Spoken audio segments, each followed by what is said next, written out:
Ladies and gentlemen, we are honored to welcome Gilad Schalit.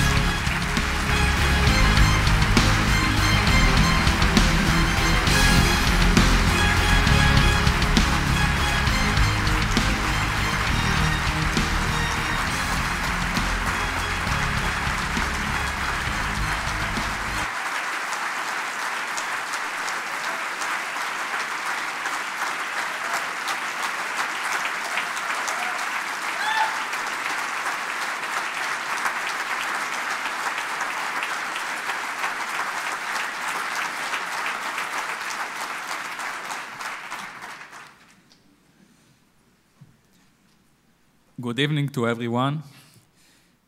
Ilan, thank you for the warm introduction.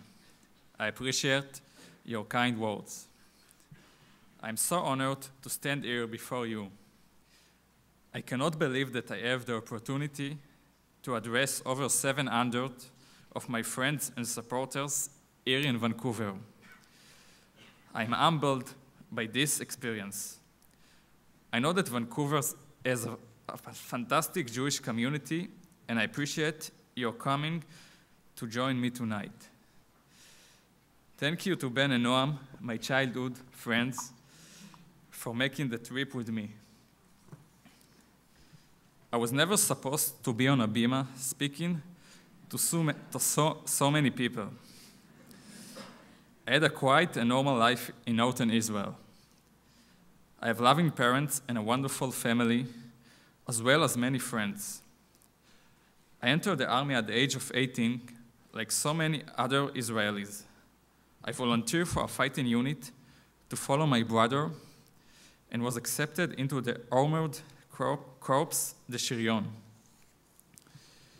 It was an honor for me to serve my country and my people in the Israel Defense Forces. I expected to do my service, travel the world, go to university, get married, and start a family like so many others. However, this was not my fate. As you all know, I was captured in a cross-border raid and held in captivity for more than 5 years. I never would have imagined that this would have happened to me during my service. When I was released, I learned about everything Jewish communities did around the world, including here in Canada and Vancouver, to help secure my release and to ensure that I was not forgotten. I know that all Jews, religious and secular, right-wing and left-wing, old and young, gathered to call for my release and to ensure that I was not forgotten.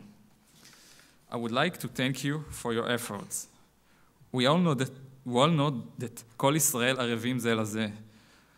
All of Israel is responsible for one another, and you demonstrated this.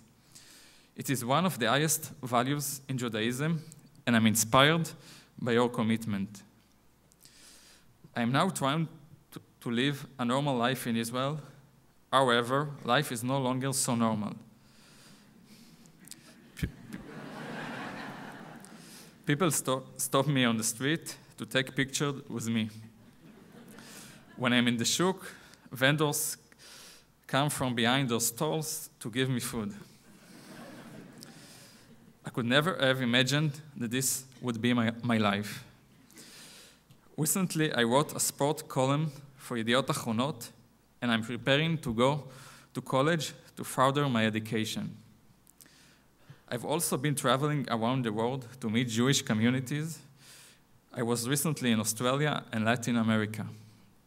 It is so wonderful to connect with my brothers and sisters across the globe. Regardless of the country or geography, Jewish communities are the same around the world. They are proud, caring, Zionistic, and dynamic. We all share similar values, and of course, we all share in our love of Israel. I'm very proud to be in Canada as part of JNF Tour, and I have enjoyed my travels from Montreal to the west. I'm inspired by the work of JNF, Keren Kayemet LiYisrael. Everywhere you go in Israel, you see a JNF sign on one project or another. I love the outdoors, and I enjoy riding the JNF trails and enjoying the natural beauty Israel has to offer. I'm touched the JNF is establishing a biking trail in the name of all Israelis soldiers who were held captive. As Josh Cooper mentioned, JNF is so much more than trees. JNF does so much valuable work for the land of Israel and the people of Israel. In closing, I'm touched by the outpouring of support from me. I came here to say thank you and to have the opportunity to meet the Vancouver community. It has been a wonderful experience. Everyone has been so kind. I appreciate it very much. Toda raba. Am Yisrael chai.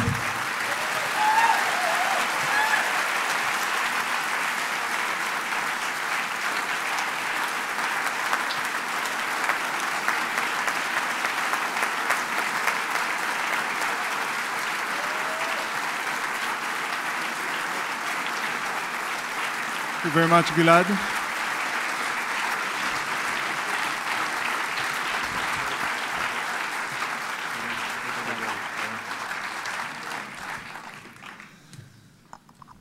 Thank you.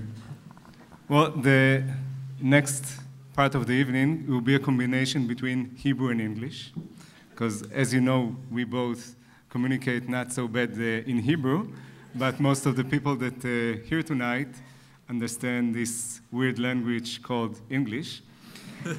So Gilad has agreed that we can ask him a few questions in addition to his remarks. As this is a very sensitive topic for him, he will answer the questions in Hebrew, and the answers will be translated.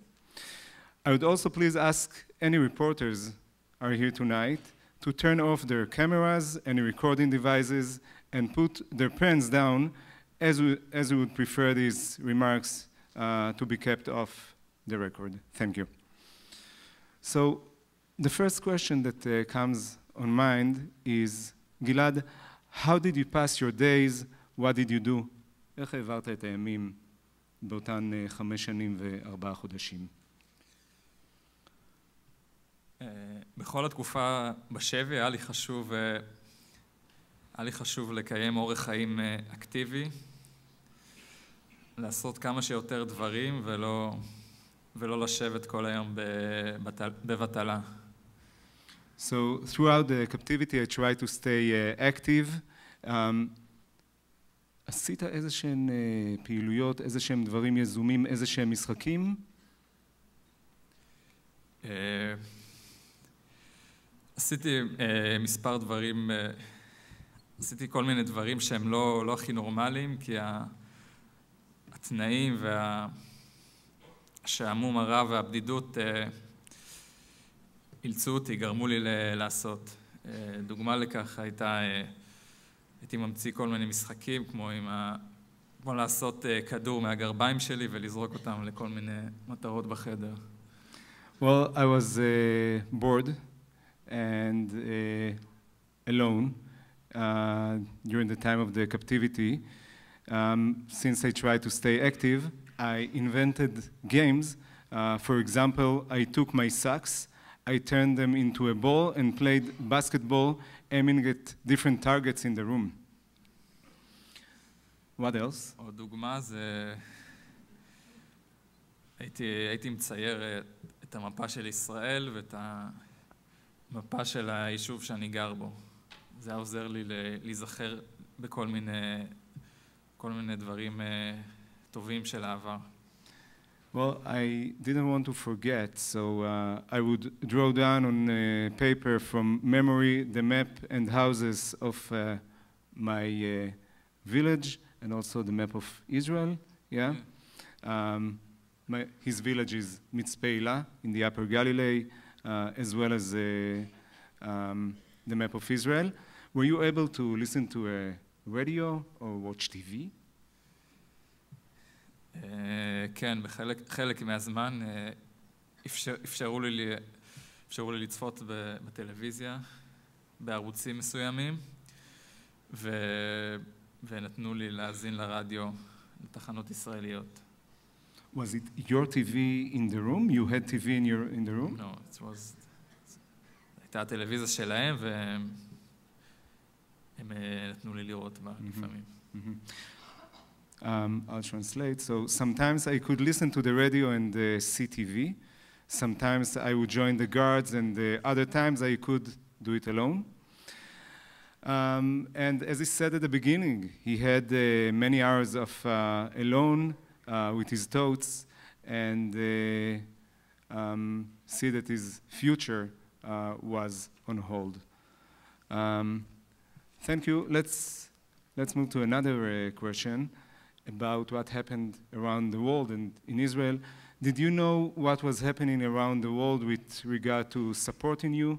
Did you know about the campaign in Israel that your parents did for you? על הקמפיין שהיה בארץ, שההורים שלי הובילו, שמעתי הרבה. ועל כל ההפגנות והתמיכה שהייתה לי ברחבי העולם, כמעט שלא שמעתי. אבל מהמעט ששמעתי זה מאוד חימם לי את הלב ונתן לי תקווה שהממשלות הזרות תוכלנה להשפיע על החמאס. תודה. I didn't know much about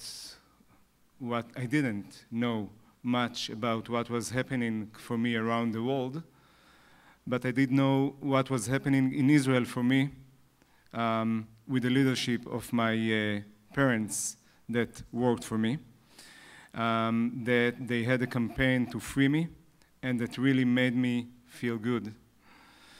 All this gave me hope that there would be governments around the world that would work on my behalf to help free me. So, for the last question, Gilad, שאלה אחרונה, שבוודאי היא שאלה רגישה, a sensitive question. Please answer as much as you feel that it's okay. How are you treated by your captors? היחס של השובים שלי כלפיי השתנה ממקום למקום ומתקופה לתקופה. בהתחלה היחס היה יותר נוקשה, ועם הזמן הוא התרכך. וכמובן שבין כל שווה לשווה היחס היה שונה. היו שובים שהיו יותר נחמדים אליי, או יותר התחברתי אליהם, או הצלחתי לקיים איתם איזשהו מערכת יחסים, כי הם יותר ידעו אנגלית או עברית. והיו כאלה שיותר הציקו לי והיו לא נחמדים, בלשון המעטה. כן. Well, the treatment changed over time and was different based on who were the guards and the places that he was taken from one to another. At the beginning, it was very harsh, but over time, relatively, it became easier.